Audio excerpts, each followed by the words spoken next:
And you're listening to the Talkline Network. You're listening to Talkline with Zev Brenner, America's premier Jewish broadcast on the air since 1981. And now, here's your host. Welcome back to the program, Mom. Zev Brenner. We're going to look at the fascinating story about a Catholic Gestapo agent who spied on Nazis, married an anti-Zionist rabbi, helped kidnap Yosele Schumacher, and the very interesting story is a subject of a couple of books that are coming out. But our guest tonight is Professor Motti Inbari, Professor of Jewish Studies at the University of South Carolina at Pembroke. Thank you for joining us. Author of the book on Ruth Blau that's coming out in a little while. Thank you for being part of our show tonight. Thank you for inviting me. Thank you very much.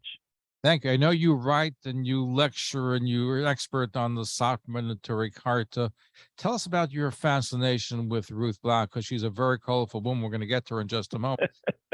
Well, you say it yourself, such an interesting person. How can you not be fascinated by her? Well, absolutely. So tell us about Ruth Blau. That's her name, but she wasn't born Ruth Blau. She was born a Catholic, an only child, and she had a very colorful history, including a bar girl in Paris. But we're going to get to all that. So let's look at her interesting life. Yeah, well, she was born in France in 1920 as Madeleine Lucette Ferreil. She was born to Catholic parents, and she grew up in Paris, in a wonderful location, one of the best spots in Paris, and grew up in the church and have received Catholic education. And during World War II, she was 18 years old. She got married. She moved to southern France. Many people left Paris back during the war and moved to southern France.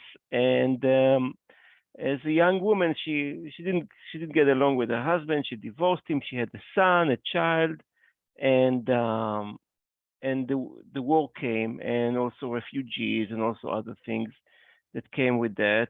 And I've been studying her biography, and I found that she helped to save one Jewish woman from a concentration camp in Nice. She went with false documents to the concentration camp and pulled that woman out of that concentration camp and said to the Nazis, you had a mistake, this is the wrong person, you got the wrong person.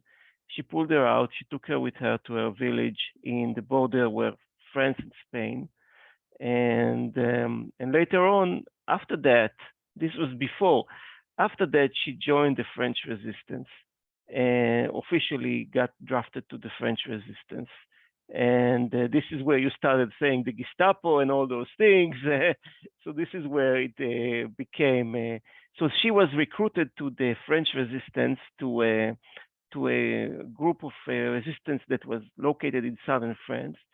And the purpose of this resistance was to collect information about Nazi activities in southern France, and this information was sent to Britain in order to prepare for D-Day, as the Nazis themselves were expecting that there would be an invasion of the British powers, British and American, what later would be called D-Day. So they were strengthening their forces in southern France, expecting the invasion. And Madeleine Lucette was recruited to the French resistance to spy on the Nazi activities. And her specific purpose was to learn more about the Gestapo, the secret services that were used by the Nazis. So she was able to penetrate to gain their trust, to get accepted into the Gestapo as a double agent, and was able to send information about Nazi activities to the resistance. Well, she must have been very good if she was to recruited, but how did she end up being a spy? How did they know that she would work out well? Did she volunteer? How did that process play out? Yeah, so at that time, the the Gestapo was very effective. The Gestapo was able to crush the resistance, the French resistance, very strongly at that time. So they had to recruit more and more and more people all the time because the Nazis were able to capture everyone. And so this is how the process went. How did she do that? She was a very charming woman. And this is something that I've learned from her biography, and I've studied her life from the moment she was born to the moment she died. She was very talented, she was very smart, and she had a certain charm, and many people were captivated by her. And she was very beautiful also, something that is always helpful. Always helpful, and I guess it helped her in her spying thing. So, but how did she end up she also ended up in jail, correct? Yeah, so this is so she spent time in jail multiple times in her life. So the first time was after after the Nazis were defeated. So every person, every woman that collaborated with the Nazis or even had an affair with the Nazi, French woman had an affair with the Nazi, with a German soldier, they were all brought to interrogations. And the way in which they were treated was that they would shave their hair and they would parade them on the streets of the cities in France to shame them, and to people would spit on them and would kick them. And so she was brought to interrogations. They didn't know that she was a secret agent. She didn't know that she was a double agent. And after 5 days of interrogation, she was set free. They didn't touch her. And after the war ended, she moved back to Paris with her family, with her son and her mother, and she joined the French Secret Service. She was sent to a mission in Morocco, to a spying mission in Morocco, again, to spy against, after the war, there was still people who were fascist and Nazis all over places. And there was a certain individual who was an Italian fascist that was living in Morocco, and he was starting to stir up something. And they were trying to have a better grip of what he's doing and what he's planning. So they sent her. And they sent her to spy on him, and she was able to become acquainted with him. And it was interesting because the Moroccan Secret Service was also spying on him. And so when they saw them together, they arrested her. And this is how I know all these things, because they wrote reports about it. And so it's all documented. And so this is how. So she joined the French Secret Service, and she went on a mission after the war to continue her spying duties on ex-fascist, ex-Nazis in North Africa. That assignment was done, and then she moved back. She came back to France, and as far as I know, this is where her secret spying, jobs ended. She started a process of education. She went to study religious studies, and in the Sorbonne, which is a prestigious university in France. And this is where she started her interest in learning about other religions.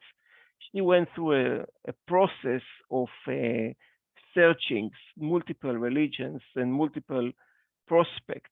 And eventually she ended up in Judaism. And at the same time, she had a business. So you asked me about the jail period. She had a business, and she wasn't paying her taxes. She was importing and selling stuff. She was buying materials from North Africa and selling them in France. And she wasn't paying her taxes. And the French authorities caught her and put her for 2 months in jail for not paying her taxes. Wow. Cheating on the taxes.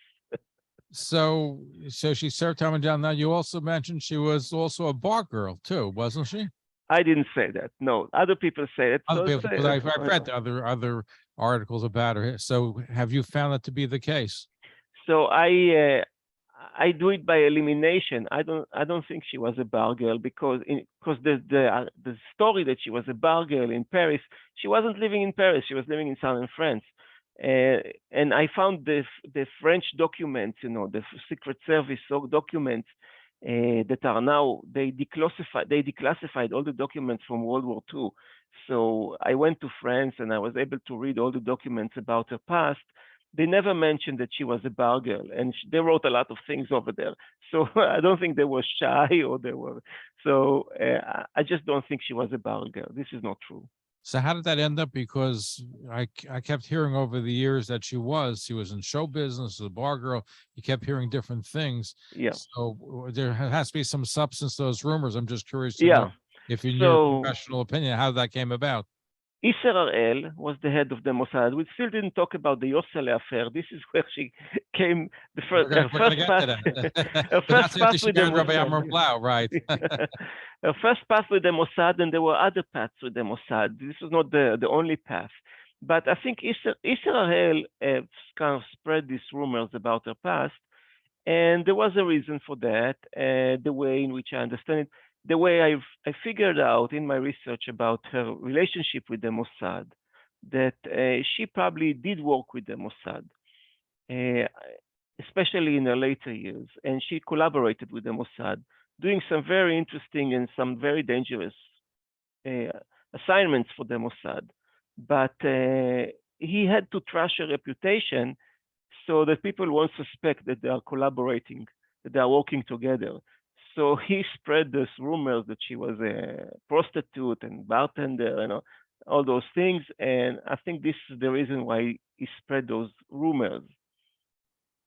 But we'll get to that. We're going to get to that. Our fascinating guest, as you heard, he's an expert on Neturei Karta. He's an expert on Satmar. He's writing a book about Ruth Ben David, who was born as a Catholic. She was a Gestapo agent. She worked for the Mossad. She also worked for French Secret Service.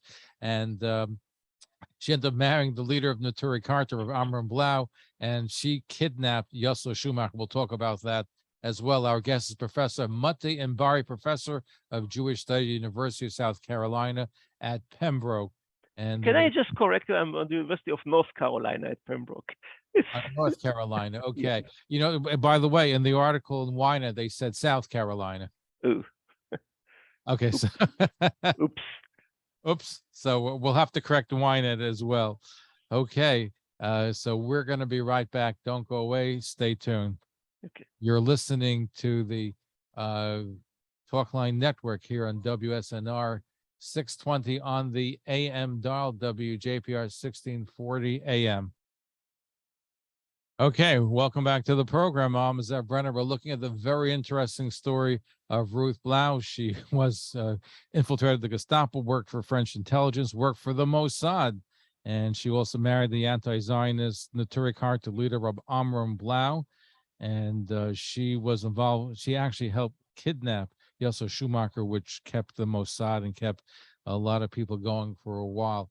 Our guest is Professor Motti Inbari. He's professor at Jewish Studies, University of North Carolina at the Pembroke, and we appreciate him being with us. His book is coming out soon. When's the book on Ruth Blau coming out, by the way? During the summer, so there's still some time. There's still some time, but we're just giving everybody a preview of what to expect, and that's here. Okay, so you tell us that she was fascinated with Judaism. Tell us more about that. How did that come about? She was just looking for spiritual, excitement, and she was unhappy with her Christian faith, and she started studying in a college setting and started exploring. She went to Seventh-day Adventist. She studied the Greek mythology, and then she got focused on the Bible. She got really focused on the Bible, but she didn't know any Jew. There was no Jews in her surrounding. So at that point, she met an Israeli that was studying in France in the Sorbonne. And as I said, she was a beautiful woman. Everybody wanted to marry her. She had multiple people trying to marry her. And he fell in love with her. And he said, you need to convert. And so she went to this process of conversion in order to get married. Eventually, this marriage did not move forward. They broke up. But she continued her conversion, and she converted in a Reform synagogue in Paris in, I think, 1949. After that, she met an Orthodox rabbi who wanted to marry her. And he said, you're a Reform convert. It won't work. You need to convert again. So she converted an Orthodox conversion in Paris in order to get married with him. And they already got engaged, and they planned to move to Israel, and everything was already set.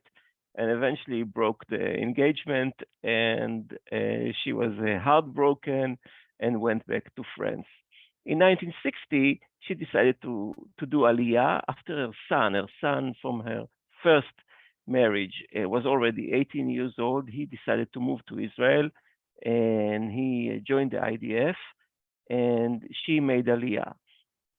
And when she came to Israel, I should have mentioned that in France, while she was doing the Orthodox conversion, she came across Rabbi Maises, Elijah Maises, who was a Neturei Karta kind of person, and he helped her with her conversion.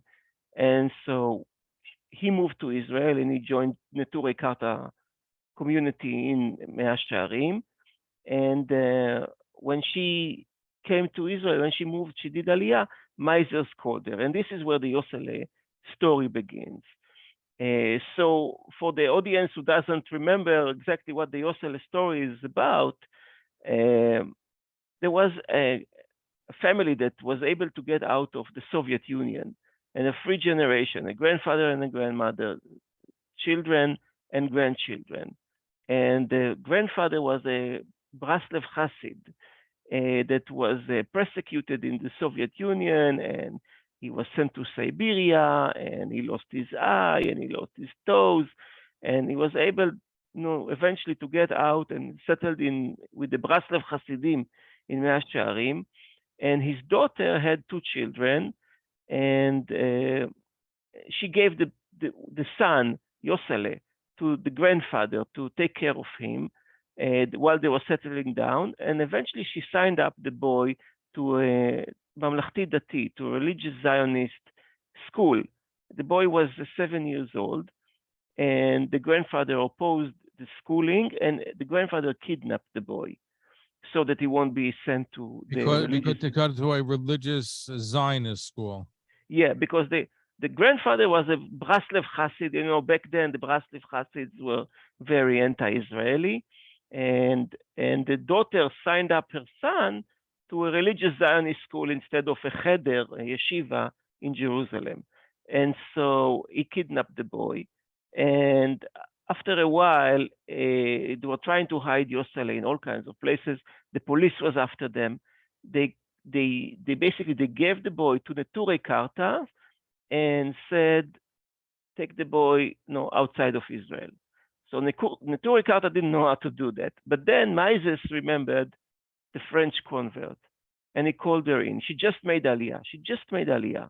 And he called her in, and he asked her to smuggle the boy outside of Israel. And she came up with a plan. She basically changed his identity from a boy to a girl. She forged documents on her Belgian passport that she had a son instead of a boy, and she was able to take him outside of Israel. So first she brought the boy to a yeshiva in Switzerland, and the boy stayed there for a year until he was exposed. One of the teachers at the yeshiva identified that this is Yosele, and then they had to move him to a different location. He went to a yeshiva in France. For 8 months, again, he was exposed after 8 months, and then they moved him to Brooklyn, New York. And she coordinated all this activity was done by her. Yes, everything she has done. So after 2.5 years in Israel, they couldn't find the boy. Ben-Gurion asked the Mossad to find the boy. And so the Mossad, through their investigations, were able to link her to the kidnapping of the boy. And they trapped her in Paris. they kidnapped her and put her under interrogation for 2 weeks. After 2 weeks, basically what happened in Israel, that they also brought her son for interrogation, and the son broke in his interrogation and gave the Mossad the whole story, what happened, and then the Mossad had her in Paris, and they told her that her son confessed, and so she confessed and gave the location of the boy. It was on Penn Street, 126 Penn Street in Brooklyn, New York. Williamsburg, Brooklyn, New York, in the Satmar area. Exactly. So at what point did she marry Rabbi Amram Blau, the leader of Neturei Karta? Okay, so she received from the Mossad a promise that she will not be persecuted, not her, not her son, and not anyone else that was involved in the kidnapping. And why did they make that promise to her? So for her to give the address, to confess. So this was a deal. If she gave the address, then she wouldn't be prosecuted. Yes, she made a deal. And then you have to give the context is that there was tremendous pressure on Israel to find. It was a story that gripped Israel. Listen, the Satmar Rebbe was involved. The Lubavitcher Rebbe was involved. The Rabbi Kanievsky from the Ponevezh Yeshiva was involved. There were great people were involved. If Israel wanted to go and persecute everyone and ask for extraditions and all that stuff, this was a big mess. Let me start from when you say the Satmar Rebbe, the Lubavitcher Rebbe, Rabbi Kanievsky was involved. What does that mean involved? Tell us some. I just the first time hearing about the Lubavitcher or Satmar Rebbe or Kanievsky. So, to what was their involvement according to what you have found? Yes. So the Lubavitcher Rebbe, so the Breslev Chassid had 2 sons, and these 2 sons were Chabad Chassids. They were not Breslev, they were Chabad. And they were the first ones who kidnapped Yosele. And they were in contact with the Lubavitcher Rebbe about all those things. But eventually, they decided to transfer him to Neturei Karta. The Satmar Rebbe was involved in hiding Yosele in New York. Satmar family. The Satmar Rebbe coordinated the hiding of Yosele Schumacher? He knew about it. He knew. She came to him. But the difference between knowing about it, being involved with it. So was he involved, or did he just know about it? So she came to him, and she needed Ruth came to the Satmar Rebbe. Yes, Ruth came to the Satmar Rebbe, and there is a testimony about that. So how did the Mossad connected Ruth with the kidnapping? It was because a Satmar woman that went to meet the Rebbe had to wait for him a few hours, and because he had an unplanned meeting with Ruth for 3 hours, and she was talking with people about, she can't understand how come the Rebbe was not seeing his, visitors and putting all of them on hold. And then when they're waiting for 3 hours, and then Ruth is coming out of his room, and she was talking about it, and the Mossad agent heard this conversation, and she was talking about it with other people, and the Mossad had people inside the Satmar, and they heard. Are you saying that the Mossad infiltrated the Satmar community? But that had to do with the Yosele Schumacher case, or in general they infiltrated the Satmar community? For the Yosele case. So they suspected that there was a Satmar connection to the kidnapping. Yes, it was the anti-Zionist. They thought it was either the Satmar or the Neturei Karta or the Chabad. Because Neturei Karta and Satmar are not the same. They're at odds with one another. Yes, but it was they tried to think who are the suspects, who can be involved in that, and they were trying to narrow it down.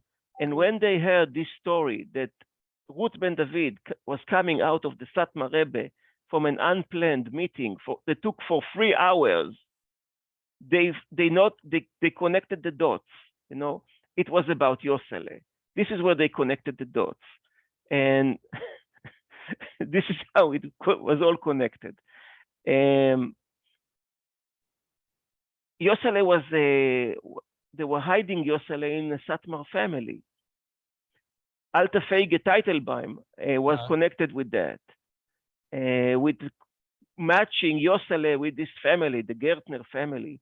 So if they were taken for investigations and if the police would have come, maybe a lot of Jews would come out of this. But Israel decided not to prosecute it, to leave it alone. Now, you mentioned the Lubavitcher Rebbe. So Yeah. how was he connected to this whole, according So to as I said, thing? at the first stages of the kidnapping, those who kidnapped Yosele were Chabad Hasidim.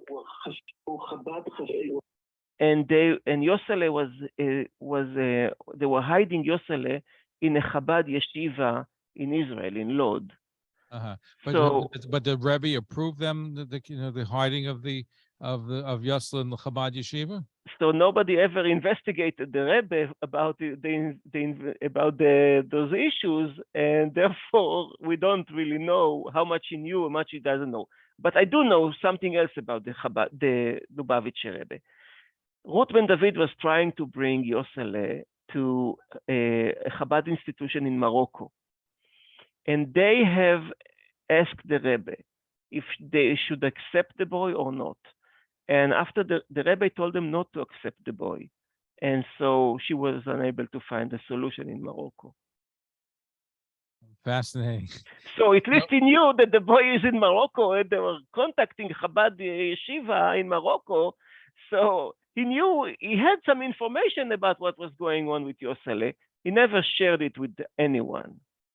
So let me ask you this question, Professor Inbari. So if the Mossad infiltrated the Satmar community in New York and they saw Ruth Ben David meeting for hours with the Satmar Rebbe and they connected the dots, why did they need to go ahead and get her to cooperation? Couldn't they have done more work on the ground in Williamsburg if that's what they knew that the boy was there? They probably suspected he was there. So wouldn't they be able to do that on their own without her help? So they didn't know where the boy exactly is located. And Satmar is a big community, you can go house by house. Well, in those days, it wasn't as big as it is today. Yeah. But another thing, they didn't want to mess with the FBI. They didn't want to do anything, that is breaking the law, the American law. So when Ruth was confessed and gave the address to the Mossad contacted the FBI and told them, this is the address, please go and pick the boy from there. And the FBI was not in a rush to do that. Why wasn't the FBI in a rush to do it? So, international intrigues. So here's the thing. So there was a Soviet spy, and I don't remember his name right now, that the CIA was able to catch in America, and he was able to use a fake passport to escape the United States. Persecution is jail time, and he was Jewish, so he flew to Israel, and he was asking for that Israel will give him citizenship and protection because he's Jewish, and he was a Soviet spy. And the FBI said to Israel, you want Yosele? Bring us the spy, please. So there was an exchange. After Israel sent the spy back to the United States, the FBI went and knocked on Gertner's family's door and was taking Yosele out of their house. So it's complicated. Yeah. The whole thing sounds very complicated. It's all in my book. Wow, which will be coming out. That's a fascinating story, and there's so much more. We're gonna continue our conversation looking at the case of Ruth Blau, who infiltrated the Gestapo, fought for the French resistance, was arrested in France after the war. She converted to Judaism. She married Rabbi Amram Blau, leader of Neturei Karta, and she was the brains behind the kidnapping of Yosele Schumacher. Our guest is Professor Motti Inbari, professor at Jewish State University of North Carolina, Pembroke, and he is author of a fascinating book dealing with Ruth Blau, which will be out next summer. We're back. We're looking at Ruth Blau. She is a she was a Gestapo, at least she masqueraded as Gestapo. She was arrested by the French. She worked with the Mossad. She married Neturei Karta leader Rabbi Amram Blau, and she had the whole intrigue of the Yosele Schumacher affair. She was the mastermind. Our guest is Professor Motti Inbari, professor of Jewish Studies at the University of North Carolina at Pembroke, and his fascinating book of Ruth Blau will be out in a number of months. And we're continuing to look at this really fascinating story. Okay, let's squeeze in some phone calls. I believe you're on the air. Where are you calling from? Hello, Yes, where are you calling from? Good evening. I'm calling from Muncie. My name is Sal. And so what's 3 your, points about what the professor said. okay, First of all, Satmar Rebbes was not involved in this. He didn't want to be involved. He did not want to be involved, and he was not involved. That's one. Number 2, his grandfather didn't want to took him away because his mother wanted to go back to Russia, and that was the main sticking point. Not where his mother enrolled him in which school. His mother wanted. They didn't like the lifestyle in Israel. They want to go back to his father more than his mother. Wanted to go back to Russia, and that what triggered his grandfather to take him away. And number 3, the Gertners were not really Satmar Hasidim. They're blended into Satmar. They were here before the war, and they were the Malachim. You know, in Williamsburg.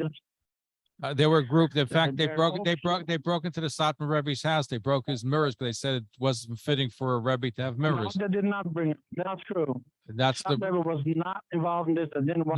no. I They said did the not want to be Malachim, the involved in this. Malachim. I said the Malachim, the group Malachim. They broke into the Satmar Rebbe's home, and they broke his mirrors at one point.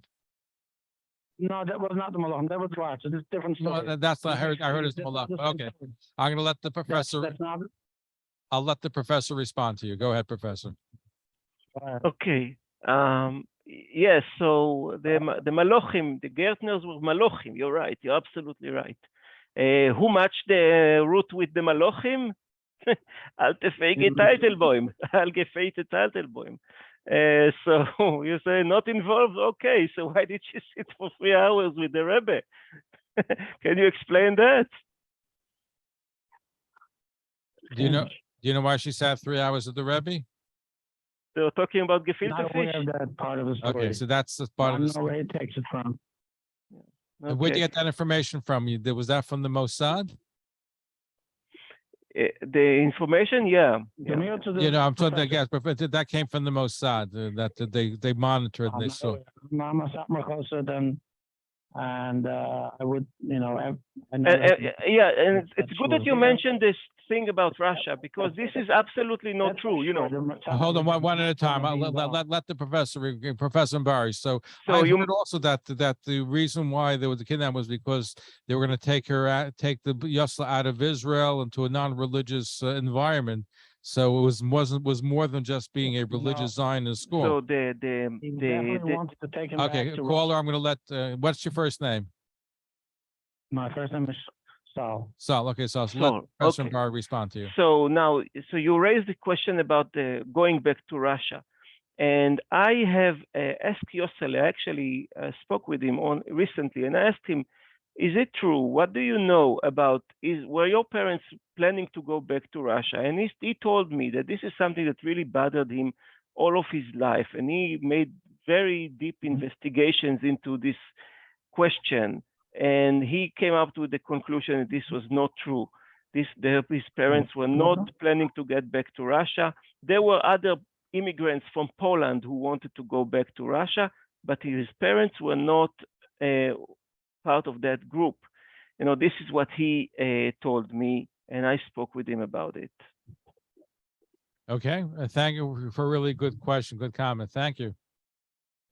Okay, let's go to Manhattan. I believe we have another Shlomo in Manhattan. Go ahead, Shlomo. You have a question for our guest. Go ahead, Shlomo. Yes, let me. I met with Amram Blau, and I also in Yerushalayim, and I met with Ruth in Paris. I was there for Yom Kippur, and we were in the same house, a very religious house. Men ate in one room, women ate in another room, and she was filled with a lot of Ahavas Yisrael, and That's love she of the even offered- Jews. love of Jews, and she even offered me a match. She showed me a picture of a woman she wanted me to marry, with a lot of, and she was in Paris she went to France from Israel to raise funds for poor people in Israel so they would have food to eat. She was filled with a lot of dedication and loving kindness. This is what she is. So she left she didn't want to leave Jerusalem, but she left because she could raise funds for people. This is the story of Ruth. I asked her one question. I hope it's not anything pejorative against her, but I had a question against the Neturei Karta.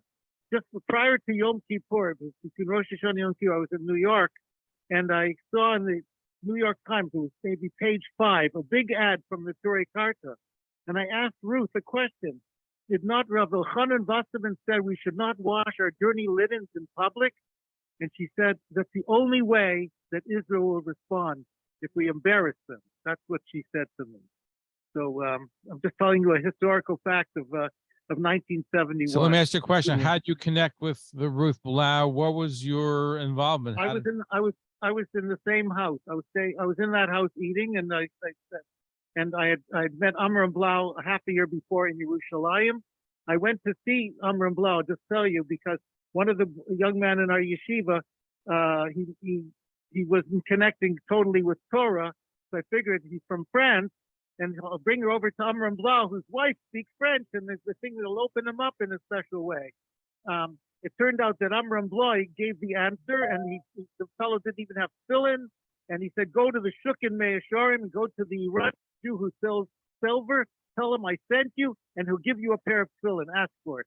He himself, Amram Blau, people think the Neturei Karta, that they're negative. He was so filled with Ahavas Yisrael, he was able to convince the soul stayed in yeshiva for 12 years afterwards. So but he also led violent demonstration against the state of Israel. He was so opposed to the state, even though he lived in Israel at the time. He had his thinking. He had his ideology. Correct. If I told you that in the 1930s that they had all the great rabbis says don't give any money to Karen Kayemet. Great rabbis. But that's a different and that's a whole different discussion. And I know Professor Inbari is especially with that too. But I'll just let me make it clear for people to understand that before the creation of the state, there were many Orthodox rabbis, especially in the Haredi Orthodox world, that were opposed to the creation of the state of Israel. Once the state was formed, that changed.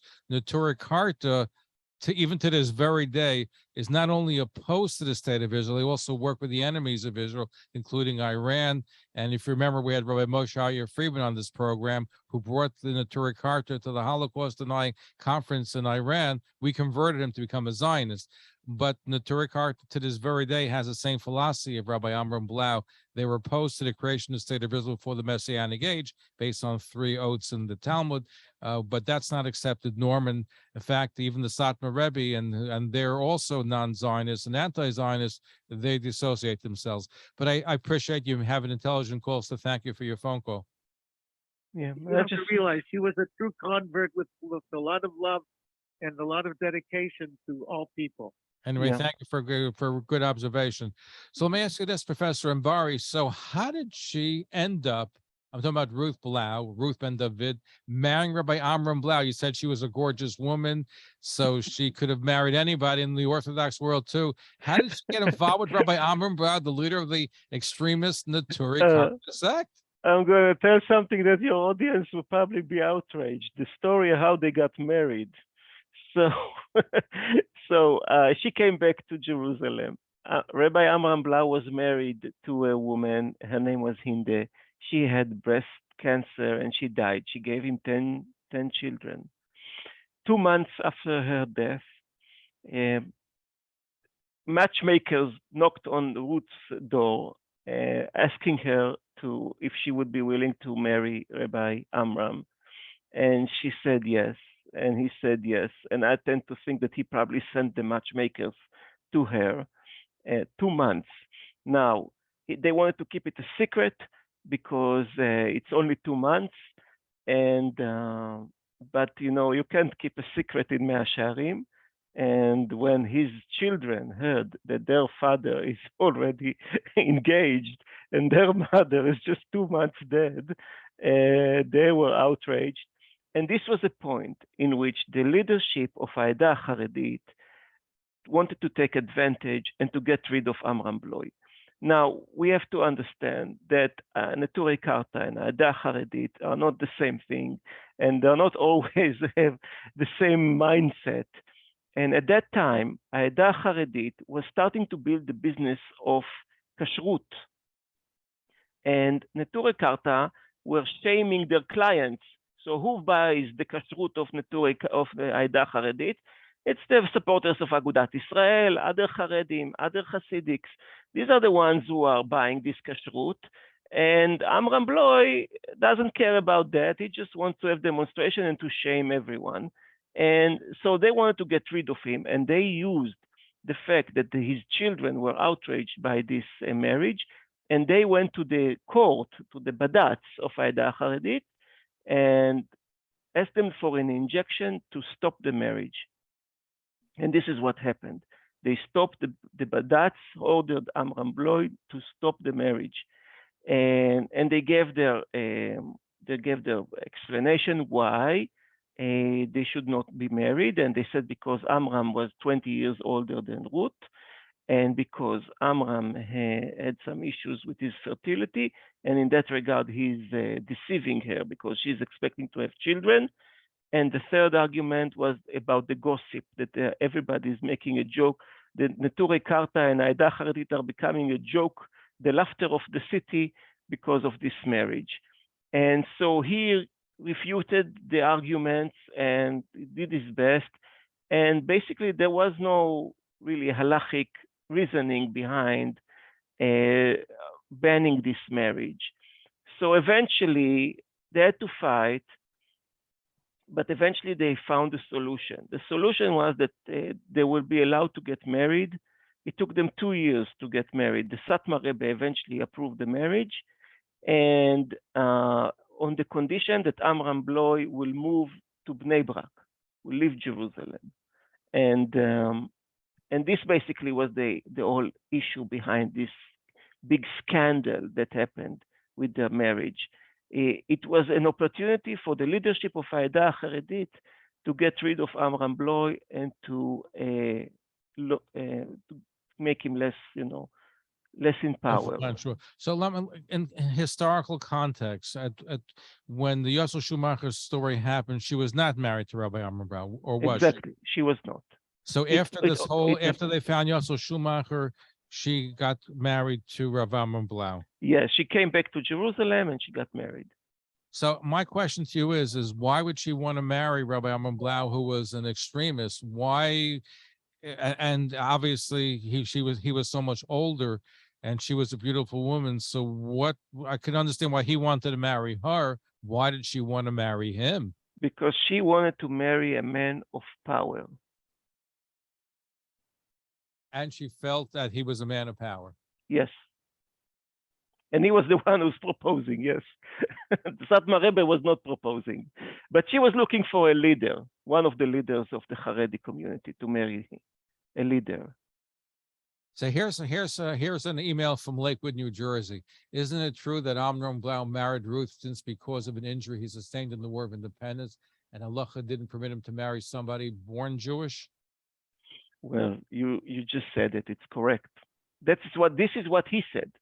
That's what he said to the Badatz. He said, since he had issues of fertility, he could not have children. It is fine to marry a convert, which is considered to be a second-grade woman. Here's an email from Zev. The guest is being unclear. It is well known that the Satmar Rebbe was not at all happy with the bringing of the boy to Williamsburg. Once he found out, he didn't want to inform the authorities. However, he never approved the plan originally. On the contrary, he was not happy with it. He was not happy, but his wife was assisting. So maybe one hand doesn't know what the other hand is doing, probably. But his wife was involved with that. BC writes, will your guest's book be made into a movie?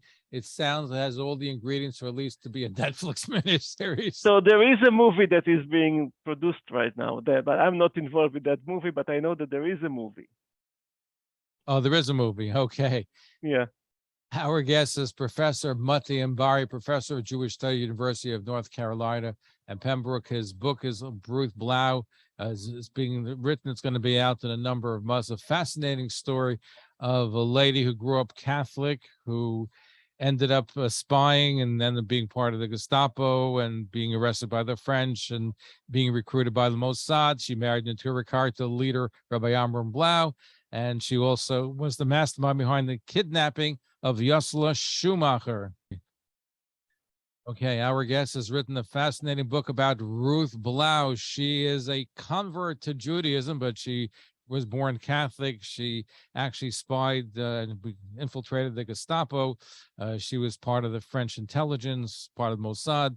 She also kidnapped Yosele Schumacher after she converted to Judaism, and she married Neturei Karta leader Rabbi Amram Blau. Our guest is Professor Motti Inbari. He's an expert on Satmar Neturei Karta. He's a professor of Jewish Studies at the University of North Carolina at Pembroke.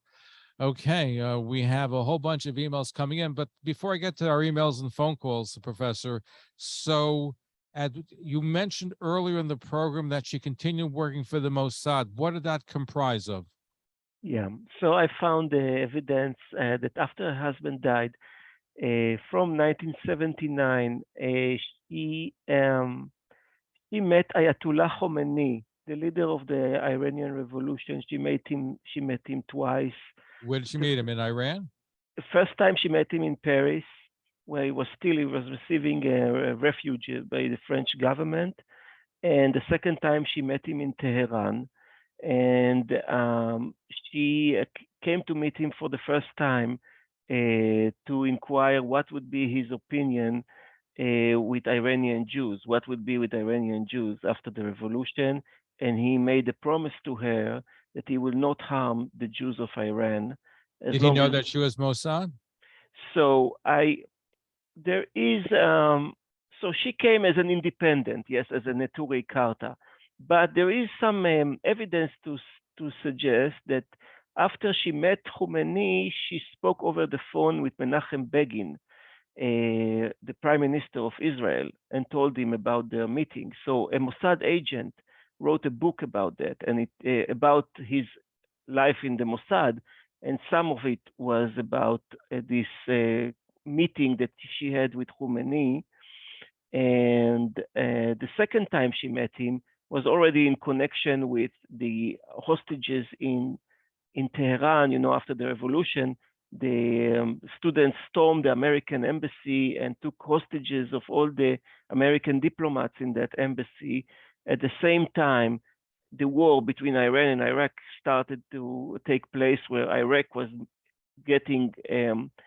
achieving progress, seizing territories from Iran, and she was sent again to Tehran, again, this time with a plan that the Mossad came up with to solve the problem of the hostages, and that would eventually help Iran get more ammunition that they would fight. They were able to fight Iraq. And eventually, this Mossad plan turned to be what was known as the Iran-Contra scandal, if you remember that. Actually, that's where they funneled, I think, under President Reagan. Yes, exactly. So basically, eventually, the United States sold weapons to guerrilla fighters in South America, and they sold the weapon to Israel, that sold the weapon to Iran. There was like go around, this weapon goes around. Eventually, it was intended to get to Iran so that they could fight Iraq.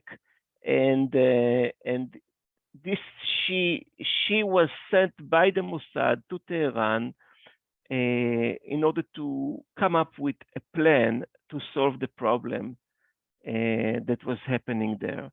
So she met Ayatollah Khomeni twice. She also tried to save the life of a few Iranian Jews that were sentenced to death by the Revolutionary Guards after the revolution took place. And she also went to Lebanon to meet with high officials, including the head of the Hezbollah. At that time, his name was Sheikh Fadlallah, in order to negotiate the life of 8 Jews that were kidnapped by the Hezbollah When she went to negotiate, in what capacity did she go? As a Mossad agent? How did she go as Neturei Karta? How did she go? Because she went into a dangerous area. My speculation is that this was a back channel that the Mossad used in order to speak with Iran, with the Hezbollah. When you say back channel, would they use Neturei Karta as a back channel? They used her. She was doing it. But did she come? That's what I'm trying to clear. She was coming as Neturei Karta. Yeah, it's not clear. I cannot really say. I can understand if she comes as Mossad, they would have captured her because they would. She came as Neturei Karta, but they were welcoming her. They spoke with her. She met with Khomeni. She met with Sheikh Fadlallah. She met Khomeni twice. She met with Sheikh Fadlallah, the head of the Hezbollah. She met Yasar Arafat. So she met top figures of Israel's enemies. She was trying to negotiate all kinds of deals with them. And was she representing herself, Ruth Blau, or was she representing something else? It's not clear, but there are some evidence to speculate that she was communicating with the Mossad about all of her communications with those people. So I'm curious because here she loved Judaism because she became a Jew. She marries the Neturei Karta, anti-Israel, and yet she still has connections with the Mossad. Isn't it a contradiction? And the Neturei Karta doesn't want anything to do with Israel. They don't even want to be on the electricity grid, right? And here she's working with the Mossad. Isn't there a contradiction? Because she wants to save Jews in distress. Her mission was not to help Israel. Her mission was to help Jews in distress. Jews in distress in Iran, Jews in distress in Lebanon, and the Mossad also had that in mind, to help the Jews in Iran, to help the Jews in Lebanon. Jews were taken hostages. Jews were taken, were sent to there were death, there were death penalties against Jews, and both of them wanted to help these people. She wanted to help them. They wanted to help them. So they found ways to collaborate. Benjamin writes, where is Yosele today, and can he come on your show? Where is he today? And I wouldn't. He's in Israel. He's in Israel. Is he religious at all? I think he's not wearing a kippah. No.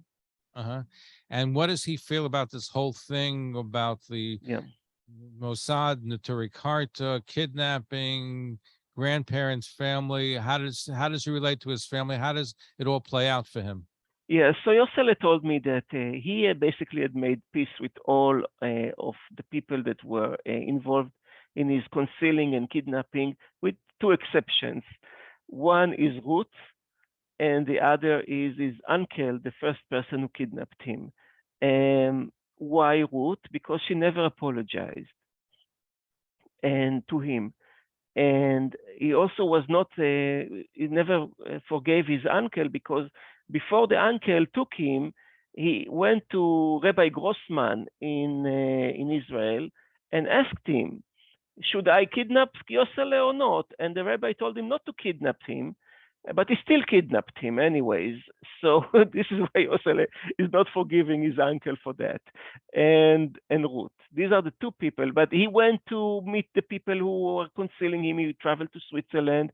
He traveled to New York. He has made his peace with all this story.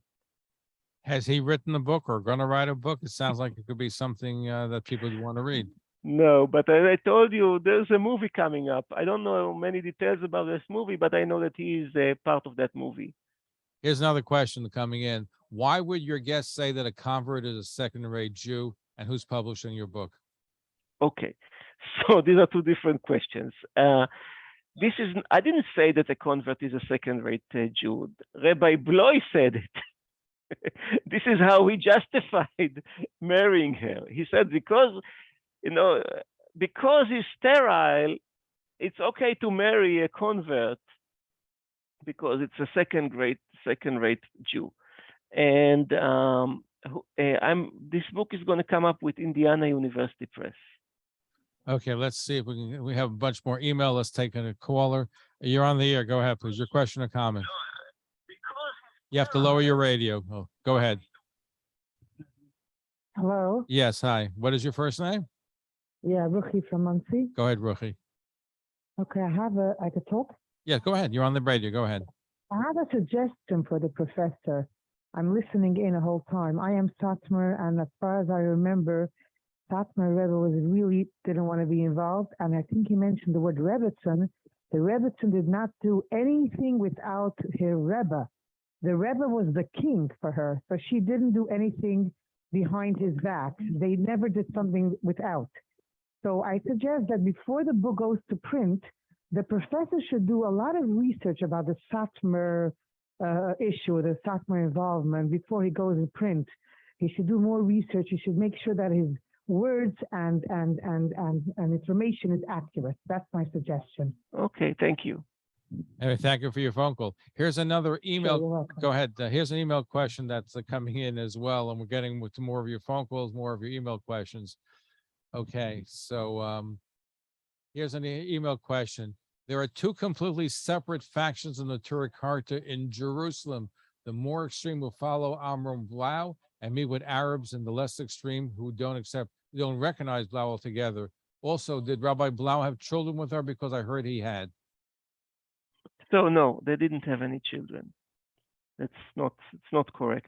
So about the fraction of Neturei Karta. So after his death, Neturei Karta basically broke into two groups. But during his lifetime, it was not two. It was just one group. Here's another email question. The Satmar Rebbe was in contact with kidnappers after the kidnapping. It obviously is no indication that the Rebbe approved of the kidnapping. That's true. Yeah, that's true. But she needed to bring the boy to New York, and she came to meet the rabbi. And she, as I said, there is a document that says that they sat for 3 hours. She, in her own correspondence, she writes about this meeting. What did they speak about? Did they speak about challah, tznius? I don't know, maybe. We don't know exactly what happened there. But then she moved the boy from France to New York. Someone accepted him in New York. So someone had to arrange that. According to the documents that I found, it was Alte Feige Teitelbaum who arranged that. So the previous caller said that the rabbi ruled his wife. Okay, in that case, if Alte Feige Teitelbaum was ruled by a husband, therefore a husband knew all about everything, and so you can accept it or not. This is how the facts goes. What's been the reaction? I know the article was in Ynet to this whole story that you're writing about Ruth Blau, Ruth Ben David, as she was known as well. She had about 3 or 4 different names from what you write in your book. Yeah, that's true. The reaction? No, I didn't hear any big reactions. But people, we're getting lots of email, lots of people responding. Our guest, just for a little while longer, we're looking at the fascinating case of Ruth Blau. Our guest is Professor Motti Inbari, professor of Jewish Studies at the University of Northern Carolina at Pembroke. His book is called Ruth Blau, which should be out a number of months. Fascinating book about a story of a personality, a beautiful woman who was Catholic. She worked for the French secret. She worked for the French intelligence. She worked for the Mossad. So she's certainly a personality. Married Rabbi Amram Blau, Neturei Karta. She kidnapped Yosele Schumacher, and she met with Khomeni and Yasar Arafat, and was engaged in working with looks like to be the Mossad. Fascinating story. You're listening to Talkline with Zev Brenner, America's premier Jewish broadcast on the air since 1981. And now, here's your host. Our guest is an expert on Neturei Karta and Satmar and what's happening with Jewish settlers, and we'll have him on another program dealing with, studying Christian evangelicals and their support of Israel. Professor Motti Inbari is professor of Jewish Studies at the University of North Carolina at Pembroke. His book, Ruth Blau, will be out shortly, and we're looking at the fascinating story of a convert to Judaism who was first infiltrated the Gestapo. She ended up working for the Mossad, converted to Judaism, married the leader of Neturei Karta, the anti-Israel Zionist sect, married Rabbi Amram Blau, and met with Arafat and Khomeni. And A fascinating story. I'm getting a lot of calls about the convert. They're saying a convert is not a second-class citizen in Judaism, and the answer is it's very highly respected to be a convert. But I think he had some. Correct me if I'm wrong, Professor, but he had some biological issues that made it hard for him to halakhically from Jewish law to marry a Jewish woman because of his fertility issues. He had some physical problems, correct, and therefore he felt he could only marry a convert. Yeah, yeah. So he had issues with fertility and yeah. The Badatz, the Bet Din Tzedek of Aida Haredit basically said, that it is embarrassing for Neturei Karta that the rabbi is marrying a convert, putting it in the context that a convert is like a lower status than a regular born Jew. And he said as well, if I was to marry a born Jew, you wouldn't have objected it. But since I have issues with my fertility, marrying a convert would make it, will solve the problem, which basically he made this argument as well, that because he cannot have children, marrying a convert is actually good for him. This puts all this question about, respecting the converts in kind of like a question mark, at least in this context. Here's an email question. How did Amram Blau's own children react to their father's second marriage? And does Ruth have Jewish children from her previous marriage? Okay, so I already spoke about it, but yes, they were outraged. They were outraged, and they never accepted her. Never accepted her. But he has 10 children, so some more, some less, but they were outraged. They went to the Supreme Court of the Aida Haredit in order to force her father not to marry her. And does she have children? Yes. She has a son from her marriage in France with a Gentile. Her son converted with her. His name is Uriel. And what happened to him? He's living in Jerusalem. He married and he has a large family, 8 children, 50 grandchildren. Wow. Yeah. Wow. He's a religious Zionist. He never went to the Haredi side. He stayed in religious Zionism. So did Ruth actually believe in the anti-Zionists? Yeah, I think they did. She was a true believer in the philosophy of the Neturei Karta. Yes, yes. And when she first came to Israel, was that the case as well? No. She went through the process. She converted through Reform Judaism, and then modern Orthodoxy, and then religious Zionism. Yaakov from Williamsburg. Okay, go ahead, Yaakov from Williamsburg. You have a question for our guest. Yes, I just want to point out to everybody that Zipporah, the wife of Moshe Rabbeinu, was a convert to Judaism. Mm-hmm. I would also like to point out that Shammai and Naftali, the 2 chief rabbis of all the Jewish people in their time, were converts to Judaism. But Yaakov, I don't think we're disputing that. There's something wrong with it. Right, there's nothing wrong. Being a convert is one of the highest levels. Look at Count Potofsky, the Ger Tzedek, that lived the time in the Vilna Gaon. So many converts, and it really enriches Judaism. I think we've addressed that, but this is what Rabbi Amram Blau believed, and what the professor is saying is what he just quoting what Rabbi Amram Blau stated today, the Charei, to the Bezdin. But as far as I think, hold on, yeah, let the professor go ahead, Professor. Moshe, I think you agree with me that the Bible, the halacha is very welcoming to converts, but the Jewish community is not that welcoming to converts. Let's be honest about it.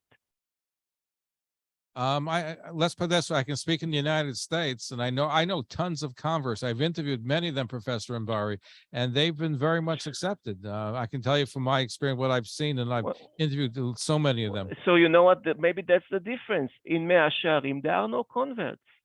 If someone is a convert there, they look like they have horns or something. They look very different. People are not accepting converts over there. It's not like the United States.